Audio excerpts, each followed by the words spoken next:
Hi hello കൂട്ടുകാരെ, എല്ലാ കൂട്ടുകാർക്കും പത്തരം മാറ്റിൻ്റെ നാളത്തെ പ്രൊമോ റിവ്യൂവിലേക്ക് സ്വാഗതം. അങ്ങനെ നമ്മുടെ ചന്തുമോളുടെ പിറന്നാൾ ദിവസം വന്നിരിക്കുകയാണ് സുഹൃത്തുക്കളെ. നമ്മുടെ ദേവേനയാണെങ്കിൽ ചന്തുമോളായിട്ട് കോണിപ്പടി ഇറങ്ങി വരികയാണ്.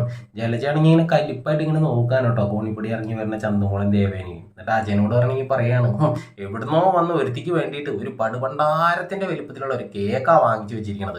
ഇതൊന്നും കാണാൻ വേണ്ടിയിട്ട് എൻ്റെ മോനും മരുമോളും ഇല്ലാതെ പോയില്ലോ എന്ന് പറയാൻ കേട്ടോ. പിന്നീടാണെങ്കിൽ ദേവേനി വന്നതിന് ശേഷമാണെങ്കിൽ ജലജ പറയാണ്, നല്ല രീതിയിൽ വളർത്തിയ മക്കളൊക്കെ ഈ കുടുംബത്തിന് തന്നെ അപമാനം ഉണ്ടാക്കി വെച്ചിരിക്കുകയാണ്. എന്നിട്ടും പത്രാസിന് ഒരു കുറവില്ല എന്നൊക്കെ പറയുന്ന സമയത്ത് ദേവേനി പറയുന്നു, മതി നിർത്തിക്കോ, നിനക്ക് എൻ്റെ മോനെ കുറ്റം പറയാൻ നിനക്ക് എന്ത് യോഗ്യത ഉള്ളത്? ഇനി എൻ്റെ മോനെ കുറിച്ച് നീ ഒരു കുറ്റവും പറഞ്ഞു വരണ്ടെന്ന് പറയാനുണ്ട് സുഹൃത്തുക്കളെ.